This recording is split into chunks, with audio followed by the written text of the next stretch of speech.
The crimson sun dipped behind the jagged skyline of Arathia, casting long shadows across the ruins of the old human settlements. For centuries, the Red Dragon clan had slumbered in the volcanic depths of Mount Carthage, nursing grudges and ancient wounds inflicted by human expansion.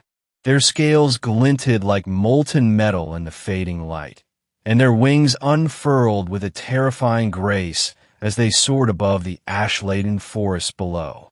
Tonight, vengeance was in the air. Irinder, the eldest of the Red Dragon clan, led the assault. His eyes burned like coals, reflecting the fire that smoldered deep in his chest. He remembered the day humans had driven his ancestors from the fertile plains, enslaving their hatchlings and burning their nests.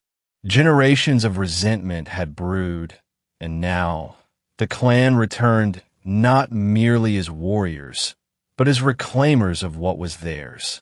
They descended upon the human settlements with a deafening roar that shook the mountains. Houses of stone crumbled beneath the force of their wings. Livestock scattered in terror. The humans, ill-prepared for such fury, scrambled for safety. Amidst the chaos, Irinder's gaze fell upon a faint glimmer in the wreckage, a soft, rhythmic pulse of warmth, almost inaudible amidst the screams and flames.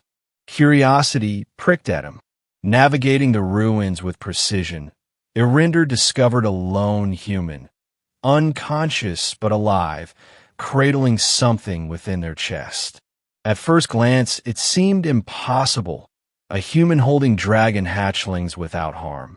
The small dragons, no bigger than a child's fist, were nestled together, their scales soft and ruddy, eyes closed in deep sleep. The human's heartbeat resonated gently beneath them, a steady drum that somehow soothed their fragile forms. Shock reverberated through the clan.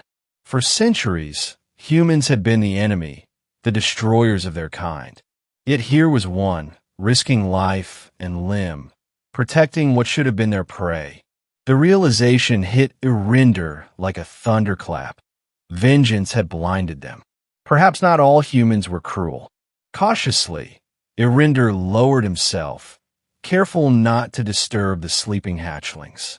He noticed the human's face, peaceful despite the devastation surrounding them. There was no malice, no fear, only an instinctive care that transcended species. It was in that moment, with the ash drifting like snow around them, that a silent accord formed. The human had no claim over these dragons, yet had nurtured them. Perhaps, thought Irinder, there was more to the bond between beings than conquest and blood.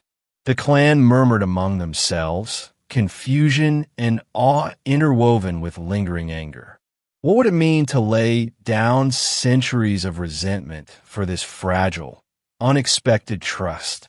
The smallest of the hatchlings stirred, stretching tiny wings, and let out a quiet squeak. Irinder's heart, heavy with ancestral fury, softened imperceptibly.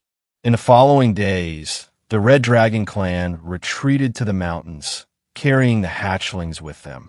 The human, whose name they later learned was Kalen, was guided to safety by one of the dragons, who seemed to take a silent vow of protection. Kalen had no magic, no weapons.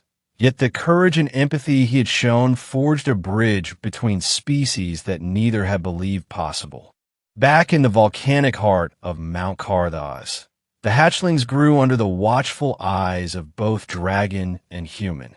Irinder and Kalen often spoke in the early dawn, sharing knowledge of fire, survival, and the history of their respective worlds. Slowly, the ancient enmity between human and dragon began to fade, replaced by understanding and respect. But peace, as always, was fragile. Word of the Red Dragon clan's retreat spread quickly among other human settlements. Some saw the humans as allies, others as potential threats. Yet Kalen's example sparked a small revolution of thought. Not all dragons were monsters, and not all humans were destroyers. The hatchlings, once mere symbols of fragile innocence, became ambassadors. Their presence reminded both species of the cost of hatred and the power of compassion. Irinder watched them often, a mix of pride and hope filling his chest. These small creatures, cradled in the warmth of a human heart, had already rewritten history in ways that no fire or fury could ever achieve. Years passed. The Red Dragon clan no longer lurked solely in vengeance. They patrolled borders with caution, ensuring that no human or dragon fell prey to misunderstanding or malice. Kalen, now older and wiser, traveled with them, becoming a bridge between two worlds. Where once there had been fire and ruin, there was now a fragile, precious trust. One evening, as the crimson sun once again bled across the horizon, Irinder watched the hatchlings, now young dragons, playfully chase one another along the ridges of the volcanic mountains. They paused briefly to nuzzle Kalen, who laughed softly, the sound carrying across the valley. Irinder realized that vengeance had led them here, yes, but it was love, care, and courage that had truly reshaped their destiny. In the end, the Red Dragon clan had arrived for blood, yet discovered life, innocence, and an unexpected ally in a human who had dared to love what the world had deemed enemies. History, it seemed, could be rewritten in the quiet moments of courage, in the warmth of a heartbeat, in the unexpected guardianship of the smallest and most vulnerable. The clan roared in unison, not in fury, but in triumph. Not all battles were fought with claws and fire. Some were won with trust and empathy.